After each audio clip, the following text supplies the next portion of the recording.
Assalamualaikum warahmatullahi wabarakatuh. Apa kabar pemirsa? Anda menyaksikan program khusus TV One dengan tema Jakarta Bangkit, Wajah Baru Jakarta. Bersama saya Gita Malika, pemirsa, pada hari ini kita akan membahas bagaimana program-program yang sudah dicanangkan oleh Pemprov DKI Jakarta. Dan sudah bersama saya, Gubernur DKI Jakarta, Bapak Anies Baswedan. Apa kabar Bapak? Baik Gita, terima kasih. Sehat-sehat selalu ya Bapak ya? Alhamdulillah, baik, sehat. Sehat, Alhamdulillah. Pak, kita kalau melihat ya program-program yang sudah dilaksanakan oleh Pemprov DKI Jakarta luar biasa sekali. Kita mungkin bisa bahas terlebih dahulu dari pembenahan fasilitas olahraga. Luar biasa sekali pengembangannya, mulai dari fasilitas bertaraf internasional, bahkan kita melihat sejauh ini pengembangan dari Jakarta International Stadium.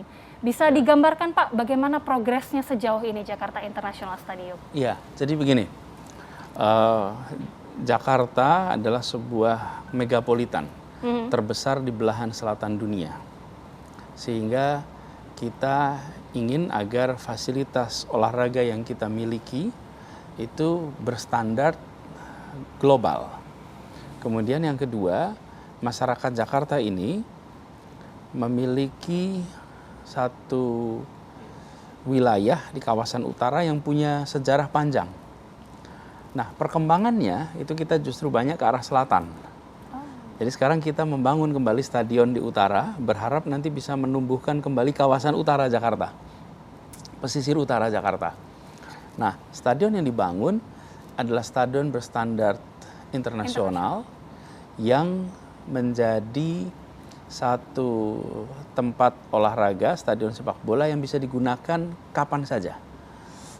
Karena kita menggunakan retractable roof, jadi atapnya bisa dibuka tutup. Otomatis begitu ya Pak? Iya, bisa. Kenapa? Karena begini, kita tinggal di Katulistiwa. Konsekuensinya pertandingan sepak bola itu selalu di sore hari. Siang itu lapangan tidak bisa digunakan. Ya, betul. Sayang sekali. Nah, di tempat-tempat yang subtropis mereka bisa menggunakan itu jam 2 siang, jam 1, jam 12, jam 10. Karena memang kalau subtropis mereka tahan di luar begitu. Nah, karena itulah kita desain dengan penutup yang bisa dibuka tutup. Jadi kalau musim hujan aman, digunakan siang hari tidak akan panas. Berbagai cuaca aman lah ya Pak ya. Terus kemudian yang kedua, dia bisa dipakai untuk multi event. Ya, bisa dipakai pertandingan sepak bola, tapi juga untuk kegiatan kesenian, kebudayaan, konser, apapun bisa dilakukan di sana. Kapasitasnya nanti 82.000 orang yang bisa ditampung di tempat itu. Lalu lokasinya di samping rel kereta api, sehingga ke depan penonton tidak harus datang naik kendaraan pribadi. Mereka bisa parkir di stasiun-stasiun manapun di sekitar Jakarta, tinggal naik kereta api atau naik bis, nanti mereka akan bisa turun di sana. Sehingga harapannya kemacetan dan lain-lain juga terhindar dari stadion ini. Lalu dia menggunakan konsep yang memenuhi seluruh standar FIFA, termasuk lapangan latih. Jadi kalau stadion internasional itu akan diakui FIFA, bukan hanya stadionnya, bukan hanya lapangannya, tapi dia harus punya lapangan latih 2 di luar. Itu syaratnya. Jadi kalau nggak punya itu, dia tidak bisa masuk dalam standar global FIFA. Dan di JIS itu ada semua berarti? Ada dua-duanya. Jadi kenapa? Supaya sebelum pertandingan, 2 klub yang mau bertanding itu, mereka bisa di sana. Namanya lapangan latih. Lapangan latih itu memiliki jenis kualitas rumput yang sama dengan yang dipasang di dalam stadion. Jadi ini nantinya akan menjadi satu stadion yang bisa digunakan, bisa dibilang kapan saja waktunya. Kapasitasnya 82.000, datang dari semua tempat, dan ini memenuhi standar FIFA. Sampai jangan lupa, jadi stadion ini bukan semata-mata untuk olahraganya, tapi untuk membuat warga Jakarta memiliki sebuah tempat di mana ada kesetaraan, ada kebersamaan, ada perasaan ikatan satu Jakarta, ikatan satu Indonesia, yang itu nanti muncul lewat stadion ini. Stadion ini luar biasa, artinya memang sesuai namanya multi-purpose dan juga banyak bisa digunakan untuk fasilitas-fasilitas lain juga ya Pak. Termasuk kita juga melihat JIS ini ternyata menjadi stadion pertama di Indonesia yang memperoleh Green Building Level Platinum dan juga Ya. menyandang predikat bangunan yang ramah lingkungan. Ya, betul. Ini sebenarnya faktor-faktor apa Pak yang menjadikan JIS itu meraih gini, penghargaan tersebut? Pertama untuk green building. Green building itu artinya gedung ramah lingkungan. Oke. Ada 3 level. Level silver, gold, platinum. Platinum itu paling tinggi. Nah, jadi di JIS ini itu kita masuk di dalam kategori platinum. Ini ada 6 kategori yang harus dinilai untuk sebuah gedung itu masuk di dalam kategori green building level platinum. Pertama adalah tentang appropriate site development. Jadi pembangunan dari tempatnya sendiri itu semuanya menggunakan pendekatan yang ramah lingkungan. Dari mulai rancangannya itu sudah dites bahwa ini memenuhi syarat sebagai platinum design. Kemudian yang kedua, energy efficiency dan conservation. Ini nanti akan menggunakan panel surya sebagai pembangkit tenaga listriknya. Kemudian penggunaan energi listriknya dibuat seefisien mungkin. Kemudian yang ketiga adalah water conservation. Air didaur ulang, dimanfaatkan, air hujan ditampung, zero runoff. Zero runoff itu artinya air yang jatuh di kawasan itu tidak dialirkan keluar, tapi diolah kembali. Oh, luar Yang biasa. keempat, material resources dan cycle. Semua material yang digunakan adalah jenis-jenis material yang ramah lingkungan. Apakah itu daur ulang, apakah itu bisa didaur ulang. Yang kelima adalah indoor health and comfort. Itu kriteria kelima, dan keenam building environment management. Nah, dari 6 kriteria ini kita alhamdulillah masuk semua itu, dipenuhi, sehingga ini akan menjadi contoh. Inilah bangunan masa depan. Kami ingin JIS ini, Jakarta International Stadium, 20 tahun lagi, 30 tahun lagi, anak-anak dan cucu kita ketika nanti melihat stadion ini, mereka akan bisa mengatakan bahwa ini adalah stadion yang sesuai zaman. Jadi bukan sekedar gedung yang hari ini nampak megah, bukan gedung yang hari ini nampak hebat fasilitasnya, tapi kami ingin gedung ini disyukuri oleh anak cucu kita di kemudian hari. Dengan mengusung konsep sustain development, kemudian juga tadi dikatakan bahwa ini sudah menyandang gelar Green Building Platinum, luar biasa sekali dari JIS sendiri Pak. Tapi kalau kita melihat pusat-pusat olahraga yang lain atau fasilitas olahraga yang lain, seperti apa kemudian yang difokuskan oleh Pemprov DKI? Jadi gini, Jakarta itu ada 11 juta penduduknya. Kemudian kita ingin olahraga mempersatukan. JIS adalah satu tempat, tapi bukan itu saja. Ada 5 gelanggang remaja di tiap kota administrasi, ada 36 gelanggang remaja tingkat kecamatan, kemudian ada 8 gelanggang olahraga umum, dan kita punya 1 PPOP namanya, Pusat Pelatihan Olahraga Pelajar. Nah, ini semua itu bisa digunakan oleh masyarakat. Yang PPOP itu bahkan baru saja renovasi, kita belum resmikan ini, itu 17 hektar ukurannya, dan di sini fasilitasnya juga kelas dunia. Kita ingin tempat-tempat gelanggang olahraga itu menjadi kesempatan gelanggang olahraga, gelanggang remaja, anak-anak muda, generasi baru berolahraga, dan lansia. Kami ingin Jakarta menjadi kota yang ramah, kota yang bersahabat, kota yang membuat penduduknya merasa saling menghormati, saling menghargai, dan punya perasaan kesetaraan. Salah satunya adalah dengan fasilitas olahraga. Karena tempat fasilitas olahraga ini tidak dibedakan. Siapa saja bisa menggunakan, siapa saja bisa berinteraksi, dan ini akan membangun satu iklim yang sehat buat kota kita.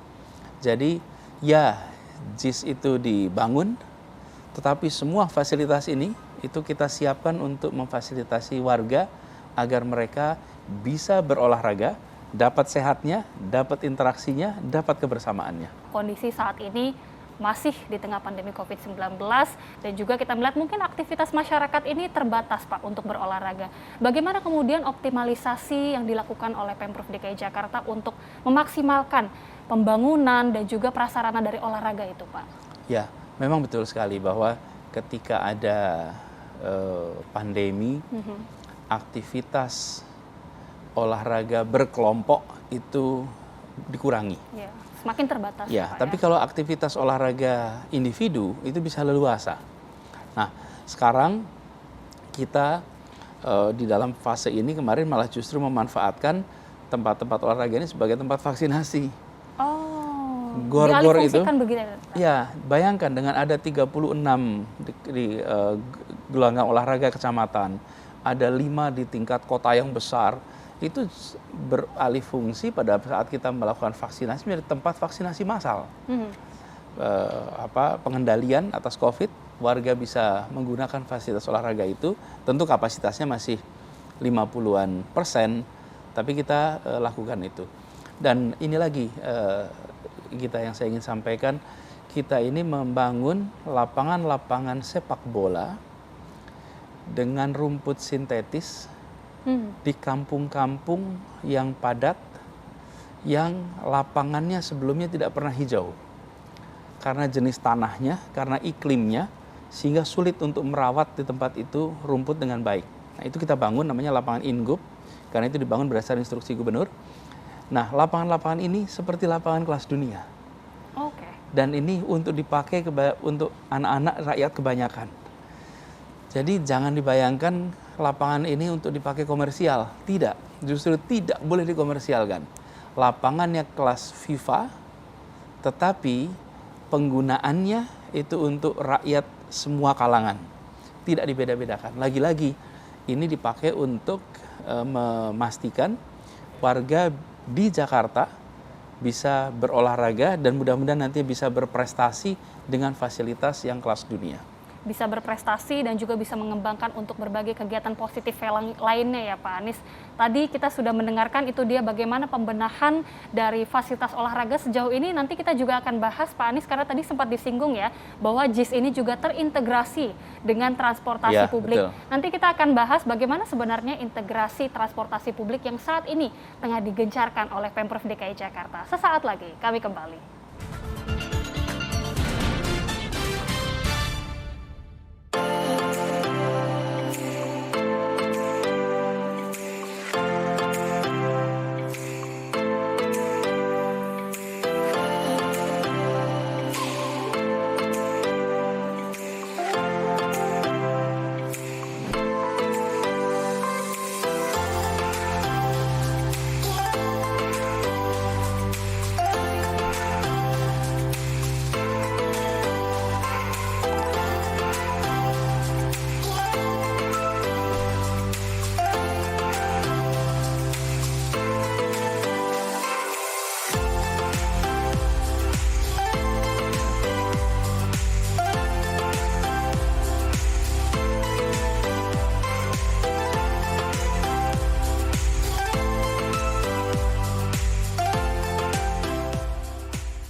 Meski melewati perjalanan panjang, warga Kampung Akuarium akan segera tinggal di hunian yang nyaman.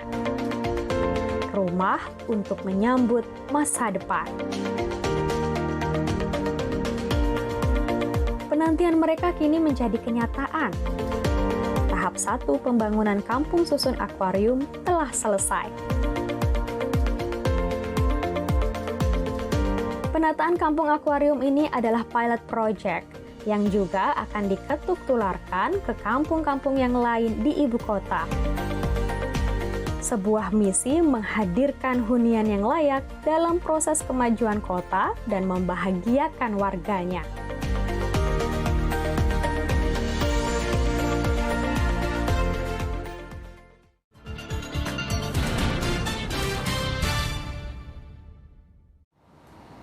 Anda kembali bersama kami di program khusus TV One, Jakarta Bangkit, Wajah Baru Jakarta. Masih bersama saya, Gubernur DKI Jakarta Anies Baswedan, dan tadi kita sudah bahas ya Pak Anies bagaimana pengembangan fasilitas olahraga di ibu kota, termasuk juga tadi Pak Anies sempat menyebutkan ada integrasi transportasi publik yang dilaksanakan di Jakarta International Stadium. Tapi ternyata tidak hanya di situ, melainkan juga di wilayah-wilayah ibu kota.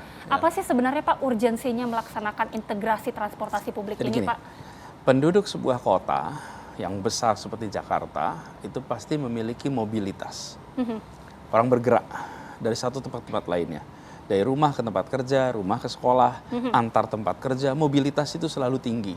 Nah pertanyaannya, siapa yang memfasilitasi mobilitas itu? Kalau difasilitasi oleh diri sendiri, maka mereka beli kendaraan pribadi, menggunakan kendaraan pribadi, atau pemerintah yang memfasilitasi untuk mobilitas.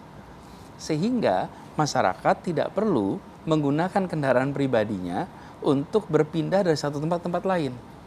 Kalau pemerintah tidak menyediakan, ya masyarakat menyediakan sendiri. Beli motor, beli mobil. Kenapa? Karena pemerintah tidak menyiapkan. Nah, kami kalau tidak melakukan itu, apa konsekuensinya? Bila semua orang beli motor, semua orang beli mobil, semua rumah tangga macet, penuh, polusi tinggi. Karena itu pemerintah harus turun tangan, menyiapkan kendaraan umum. Itulah yang kami bangun selama ini. Nah, kendaraan umum di Jakarta itu sudah ada, bukan barang baru. Udah ada kendaraan umum dari mulai angkot sampai kereta. Problemnya selama ini mereka tidak terintegrasi. Kalau tidak terintegrasi, masyarakat naik kendaraan umum, ketika dia turun, dia kebingungan nyambungnya kemana. Naik angkot, begitu turun, sampai di angkotnya yang dia berhenti, dia mau pindah kendaraan apa? Di situ letak masalahnya. Jadi yang kami lakukan bukan membangun sistem transportasi baru, tapi membuat yang ada terintegrasi lalu memperluas. Nah, apa integrasi itu? 3 unsur. 1, rutenya nyambung. Jadi kalau naik kendaraan, itu begitu turun, dia bisa melanjutkan ke rute berikutnya. Karena tersambung rutenya. Yang kedua adalah ketersambungan tiketingnya. Nggak usah bawa banyak kartu, nggak usah bayar berkali-kali. Satu saja. Sekali bayar, dia untuk berkali-kali. Nah, ini sistemnya dibangun. Sekali pakai bisa 3 jam. Jadi dari mana saja, ke mana saja selama 3 jam, 1 biaya. Yang ketiga, manajemennya digabung. Ada kereta api, ada bis, ada MRT, ada LRT, ada angkot. Ini manajemennya lain-lain. Kalau tidak di dalam satu integrasi, yang manajemen jadi satu, akan kesulitan. Nah, jadi yang Jakarta lakukan menggabungkan 3 itu, sehingga warga dari mana saja bisa pergi kemana saja dengan menggunakan kendaraan umum. Tapi warga itu baru menggunakan kendaraan umum jika apa? 1, nyaman. Kalau nggak nyaman nggak akan naik. Yang kedua, terjangkau. Apa terjangkaunya? Terjangkau harganya, terjangkau haltenya. Oke, jadi kami memperluas, harganya terjangkau sudah dibuat. Yang ketiga adalah terjangkau kawasannya. Sekarang ini lebih dari 83% wilayah Jakarta sudah tercover oleh angkutan umum. Sebelumnya sekitar 20-an%. Sehingga warga itu bisa pergi dari satu tempat ke tempat lainnya dengan menggunakan satu kartu. Sistemnya namanya Jaklingko. Naik, pakai kartu itu, dia pindah-pindah menggunakan tap aja, pindah saja menggunakan kartu yang sama. Kartu itu. Nah, sistem ini dibangun dengan harapan warga menggunakan mobilitas di dalam kota mengandalkan kepada transportasi publik. Apa keuntungannya bagi masyarakat? 1, biaya bisa menjadi turun. Anda harus mengeluarkan bensin, harus siapkan parkir, plus waktu sepanjang perjalanan Anda tidak bisa produktif. Anda harus nyetir aja tuh motor atau mobil. Tapi kalau naik kendaraan umum, Anda bisa sambil produktif di situ. Beraktivitas. Nah, dan secara biaya menjadi lebih murah. Ada hitungan di studi menunjukkan bahwa bisa sampai 30% biaya transportasi itu. Nah, kita ingin turunkan itu bisa sekitar 7-8% saja dari pendapatan orang itu keluar untuk transportasi bila menggunakan kendaraan umum. Lalu yang tidak kalah penting lagi-lagi ini soal persatuan. Di kendaraan umum itu egaliter. Tidak penting jabatan Anda apa, berdirinya karena sama. Semuanya menggunakannya. Semuanya sama, haltenya sama, antrinya sama. Betul. Di bis itu berdirinya sama. Tidak penting jabatannya di kantor. Yang satu mungkin CEO, yang satu mungkin office boy. Tapi ketika naik di bis, sama saja. Sama. Nah, perasaan kesetaraan, kebersamaan itulah yang kita bangun. Jadi saya sering sampaikan kepada seluruh jajaran, membangun integrasi transportasi itu bukan sekedar memindahkan badan dari satu tempat ke tempat lain. Tapi ini adalah mempersatukan penduduk Jakarta. Membangun perasaan kebersamaan, membangun perasaan kesetaraan. Jadi persatuan itu tidak otomatis datangnya. Persatuan itu diusahakan, dibuat caranya sehingga orang merasa setara. Kalau setara maka bersatu. Kalau tidak setara tidak mungkin ada persatuan. Persatuan tidak bisa dibangun dalam ketidaksetaraan. Nah, Jadi transportasi umum yang dibangun di Jakarta itu bukan sekedar soal teknis transportasinya, tapi ini adalah sebuah cara dari Pemprov DKI Jakarta untuk membangun perasaan kebersamaan di kota ini. Itu yang kita lakukan. Oke, termasuk juga revitalisasi stasiun ya Pak. Betul. Baru-baru ini kan juga dilaksanakan revitalisasi stasiun, ada di stasiun Tebet dan juga di stasiun Palmerah. Artinya ini juga bagian dari penunjangan integrasi transportasi publik ini Pak. Iya, betul. Jadi stasiun-stasiun itu akan menjadi backbone. Backbone itu semacam tulang punggungnya kereta api. Kenapa? Karena kereta api itu memiliki rute tersendiri, bisa daya angkutnya banyak. Sekali berangkat kereta api kalau 10 rangkaian itu bisa banyak sekali yang terbawa. Nah, jadi stasiun itu menjadi istilah kami transport hub, kalau dalam bahasa Indonesia namanya simpang temu. Disinilah backbone atau tulang punggung dari sistem transportasi kita, kereta api, MRT. Nah, lalu terintegrasinya bagaimana? Begitu mereka keluar dari stasiun, maka di situ sudah ada bis. Sudah ada angkot, langsung ada transportasi dan ketika lain pindah, mereka nanti diharapkan bisa menggunakan satu pembayaran saja, sistem pembayaran. Jaklingko itu adalah satu perusahaan joint venture, di mana nantinya kita akan memiliki single payment untuk seluruh kendaraan umum di Jakarta. Jadi kalau naik kendaraan umum di Jakarta nggak perlu bawa kartu banyak. Nanti buat Cukup kereta ada kartu, ini satu saja untuk ya, semua. Plus nantinya kartu itu bisa dipakai juga untuk kegiatan pembayaran lainnya. Jadi misalnya Anda bertransaksi seperti ATM saja. Jadi revitalisasi stasiun itu bukan sekedar soal stasiunnya, tapi ini menjadi simpang temu atau dalam bahasa Inggris namanya transport hub. Di situ bertemunya kendaraan-kendaraan umum dari berbagai tempat, dan di situ letak lokasi orang bisa transfer dari satu tempat dari satu jurusan ke jurusan lainnya. Oke, itu luar biasa sekali. Artinya integrasi transportasi publik terus dilakukan tidak hanya untuk kenyamanan, tapi juga untuk kemudahan bagi seluruh masyarakat Jakarta. Insya Allah. Kita harapkan progresnya tentunya semakin baik dan juga perencanaannya semakin baik untuk kedepannya, Pak. Itu tadi kita sudah bahas ya, Pak, mengenai bagaimana transportasi publik dan juga integrasi transportasi antara satu transportasi umum ke transportasi lainnya. Nanti kita juga akan bahas, Pak, mengenai penataan kawasan permukiman. Karena diketahui juga Pemprov DKI Jakarta sedang menggalakkan program penataan kampung susun. Nanti kita akan bahas usai jeda, tetaplah bersama kami, pemirsa.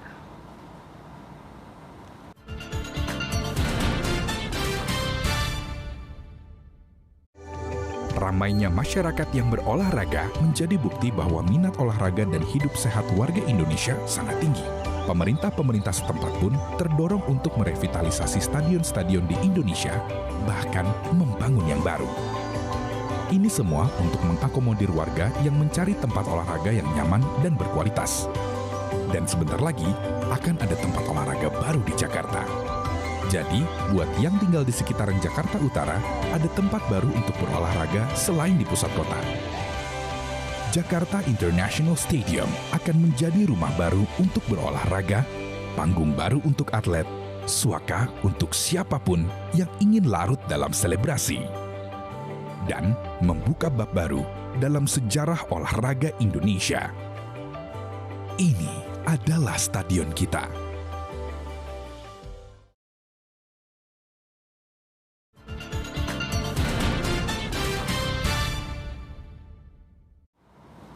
Anda masih bersama kami, pemirsa. Tadi kita sudah membahas bersama Pak Anies mengenai bagaimana pengembangan fasilitas olahraga, termasuk juga integrasi transportasi publik. Nah, kita juga akan bahas bagaimana sebenarnya komitmen dari Pemprov DKI Jakarta untuk meningkatkan atau memastikan warga Jakarta mendapatkan hunian yang layak. Termasuk juga penataan kampung susun, diantaranya ini adalah kampung susun akuarium ya Pak Anies, dan juga ada kampung susun Kunir, dan juga kampung susun X Bukit Duri. Nah, ini seperti apa sih Pak kemudian pengelolaannya, karena kita tahu ya, juga ada pelibatan betul. kepada masyarakat ya Pak ya? Ya, itu tempat-tempat itu dulu mengalami penggusuran. Kemudian kita menyiapkan tempat untuk mereka bisa tinggal. Nah, kita menyadari bahwa di kota sebesar Jakarta sering kita menemukan di mana rencana pembangunan itu mengharuskan memanfaatkan kawasan untuk kepentingan publik. Dan itu artinya harus ada relokasi. Nah, tapi ini harus dikerjakan dengan cara yang benar. Kemudian kita dalam konteks ini kita melakukan penataan. Itu satu sebab. Yang sebab lain adalah ada kampung-kampung yang padat, kemudian kumuh. Kampungnya jangan dihilangkan, karena kampung itu khas kita. Dan kampung itu bukan soal bangunan, kampung itu soal kehidupan. Yeah. Antar warga yang dekat satu sama lain, saling support. Bahasa Inggris itu ada 1 juta kata, tapi dia tidak punya kata untuk menjelaskan kampung. Karena itu bahasa Inggris menyerap kata kampung dari bahasa Indonesia. Karena dia tidak punya kata itu. Gitu ya, Pak? Ya, kalau dia punya, dia nggak pakai kata kampung. Oke. Jadi ini bukan neighborhood, lain. Kampung itu bukan sekedar satu wilayah, tapi ini satu kehidupan. Nah, jadi kemudian kami melakukan revitalisasi. Ada 21 kampung yang kita lakukan revitalisasi kampungnya. Nah, pendekatannya, ini yang saya ingin sampaikan. Yang tadi ditanyakan, pendekatannya itu Community Action Plan. Oke. Jadi, menata kampung itu bukan pemerintah datang dengan gagah berani bilang, ayo Anda begini, begini, begini. Bukan. Yeah. Justru kira-kira ada pendatang, oke, teman-teman warga butuhnya apa? Bagaimana bisa kita fasilitasi? Jadi kita dalam penataan kampung itu melibatkan satu, warganya. Yang kedua, kita libatkan expert, para pakar yang mengerti tentang sosiologi, tentang tata ruang, tentang faktor, aspek-aspek yang dianggap penting untuk kampung itu. Lalu yang ketiga, bila ada perselisihan, maka kita akan undang fasilitator untuk memfasilitasi proses. Terus pemerintah, jadi 4 unsur. Duduk bersama, merancang bersama. Nah, di kasus seperti yang tadi disebut, Kampung Akuarium, Bukit Duri, kemudian Kampung Kunir, itu prosesnya begitu. Jadi rancangannya adalah rancangan kesepakatan warga. Dari masyarakat sendiri ya, Iya, berarti? ada arsitek tentu. Arsiteknya merancang, warga ngasih masukan, warga bilang butuhnya ini, disiapkan. Jadi rancangannya itu bukan semata-mata kumpulan petak-petak rumah, tapi sebuah kampung susun, memang kampung. Jadi di lantai-lantai itu ada ruang bersamanya. Dan di rumah-rumahnya seperti yang untuk bekas Bukit Duri, kampung itu adalah kampung susun yang disebut rumah produktif. Jadi atapnya ditinggikan sehingga di dalam rumahnya itu bisa punya mezanin. Sekarang pengalaman dari wabah, banyak orang work from home, ukuran rumahnya sempit, mau bekerja di mana? Nah, dari pengalaman itu, maka dibuatlah konsep satu unit rumah yang atapnya ditinggikan, dibuat mezanin, sehingga ada ruang istirahatnya di atas, ada ruang kerjanya di bawah. Yeah. Kebayang kan? Nah, tapi itu semua dikerjakan dengan kolaborasi. Jadi warga pun melihat kampung susun yang dibangun oleh pemerintah adalah kampung susun yang merupakan aspirasi mereka. Lalu pengelolaannya juga sama. Pelibatan juga dalam pengelolaan. Jadi kita mengajak mereka membentuk koperasi. Anggotanya siapa? Seluruh warganya. Biasanya kalau kita bikin rumah susun, kami buat UPT, unit pelaksana teknis, lalu nanti UPT ini berurusan dengan seluruh warga. Kalau ini tidak, kita minta mereka bikin koperasi, koperasinya itulah yang mengelola gedungnya. Ya, mereka memang belum sejahtera secara ekonomi, tapi jangan pernah remehkan mereka dalam bekerja sama. Jangan pernah sepelekan kemampuan mereka untuk mengorganisir diri. Jangan remehkan kemampuan mereka untuk menata wilayah tinggalnya. Justru mereka itu memiliki rasa tanggung jawab, karena ini adalah kampung kami yang bentuknya susun. Jadi koperasi itu dari warga, oleh warga, untuk warga. Nah, kami pemerintah berhubungannya dengan koperasi, tidak dengan warga satu-satu. Koperasi inilah yang nanti mengelola, koperasi inilah yang buat perjanjian dengan kami. Itu satu konsep baru yang belum pernah dilakukan sebelumnya. Konsep yang luar biasa, konsep Mudah-mudahan community. itu memberikan rasa keadilan juga buat warga. Ya, betul. Karena Community Action Plan ini untuk memberikan rasa keadilan kepada masyarakat, termasuk juga tadi disebutkan ya bahwa dalam pengelolaannya saja juga melibatkan masyarakat. Artinya ini menjadi pilot project untuk di kampung-kampung yang disebutkan tadi untuk Ya. penataan selanjutnya. Dan atau ini kampung bisa kampung menjadi selanjutnya. contoh. Jadi nanti ketika kita menemukan situasi di mana, seperti contoh saja, misalnya harus membangun jalur listrik, sutet. Itu kalau jalur listrik sutet, bawahnya itu harus kosong. Nanti akan ketemu dengan situasi ada rumah-rumah yang kena itu. Betul kan? Nah, tapi kalau sekarang kita udah ada contohnya. Contoh bagaimana solusi yang adil. Solusi yang adil di mana disiapkan kampung susun, mereka tinggal secara layak, tetap bisa produktif, dan lokasinya terjangkau. Jadi kalau yang kampung akuarium kita bangun di lokasi kampung akuariumnya. Di kampung Kunir, di sisi jalan itu kita siapkan. Yang warga Bukit Duri kita berhasil dapat tempat kira-kira 30 menit, 40 menit dari lokasi mereka sebelumnya. Jadi mereka tidak merasa dibuang. Tapi kalau kemudian fasilitas penggantinya itu ditempatkan di ujung Jakarta, 1,5 jam bagi mereka untuk pergi, mana ada yang mau begitu. Kita harus ketika mengurus warga itu harus bayangkan diri kita berada di posisi warga. Kira-kira kalau kita diperlakukan begitu, mau nggak ya? Yeah. Kalau nggak mau, don't do it.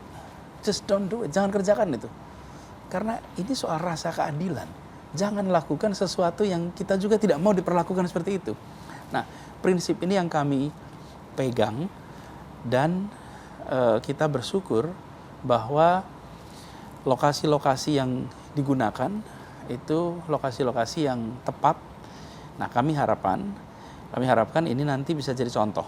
Jadi ke depan ada contoh solusi, karena nanti problem ini akan bisa muncul bukan hanya di Jakarta, seluruh Indonesia. Dan pengelolaan menggunakan koperasi ini benar-benar hal yang baru. Biasanya kita tidak melakukan seperti itu. Ini memberikan empowerment kepada masyarakat, penguatan masyarakat, kepercayaan pada masyarakat. Seperti juga kalau kita di kampung ada Pak RW, Pak RT yang mengurus kebersihan lingkungan, yang mengurus jaga ronda lingkungan. Jadi tidak semuanya di tangan pemerintah, tapi dilakukan juga swadaya oleh masyarakat. Luar biasa sekali kita mendengar program yang dilaksanakan oleh Pemprov DKI Jakarta. Kita tentunya mengharapkan implementasi dan juga perencanaannya semua berjalan dengan baik. Amin. Mungkin pertanyaan terakhir Pak, kita melihat program-program yang dilaksanakan tentunya untuk keberlanjutan warga DKI Jakarta. Seperti apa kemudian harapannya Pak? Kita berharap bahwa semua yang kita kerjakan di Jakarta ini, saya sampaikan selalu pada jajaran. Nanti kita punya laporan angka statistik, misalnya jumlah pengguna kendaraan umum tahun 2016 dibandingkan dengan sekarang. Lalu kita mengecek juga misalnya jumlah pengguna tempat olahraga dulu dan sekarang. Kita bisa mengecek juga vaksinasi, macam-macam tuh. Tapi saya sering sampaikan pada jajaran, angka-angka statistik itu baik-baik saja, itu bagus untuk nanti muncul dalam laporan-laporan itu. Tapi yang saya ingin muncul di warga Jakarta, di rumah tangga di Jakarta, di keluarga-keluarga di Jakarta, itu obrolan begini. Syukur alhamdulillah, untung kita tinggal di Jakarta ya. Nah, kalau kalimat itu ada, maka kita telah berhasil dalam menjalankan program kita. Bukan dilihat dari sekadar angka statistiknya, tapi ketika warga Jakarta mengatakan syukur alhamdulillah, untung kita ditinggal di Jakarta. Jadi ketika menghadapi pandemi, kemudian mudah dapat akses vaksin, mudah untuk testing, mudah untuk tracing, itu membuat warga bisa berkata syukur untung ya kita di Jakarta sehingga dapat begini. Nah, jadi semua yang kita lakukan di Jakarta ini bukan sekedar untuk meraih angka-angka yang baik dalam buku laporan, bukan sekedar untuk menunaikan janji yang sudah diungkapkan, tapi ini adalah untuk membuat keluarga-keluarga di Jakarta merasa bersyukur. Untung kita tinggal di Jakarta. Kalimat itulah yang kita ingin dapat dari keluarga-keluarga di Jakarta. Kita harapkan juga keluarga-keluarga di Jakarta ini benar-benar merasakan hal demikian ya, karena kita melihat dan kita apresiasi sekali Pak program yang dilaksanakan oleh Pemprov DKI Jakarta, dan terima kasih Pak Anies Baswedan, Gubernur DKI Jakarta sudah berkenan untuk membagikan secara rinci bagaimana program-program Pemprov DKI ke depannya. Sukses selalu untuk Pak Anies. Kita. Dan pemirsa, tadi juga menutup perjumpaan kita di dalam program khusus TV One, dan mewakili kru bertugas, saya Agita Mahlika mengucapkan terima kasih. Sampai jumpa.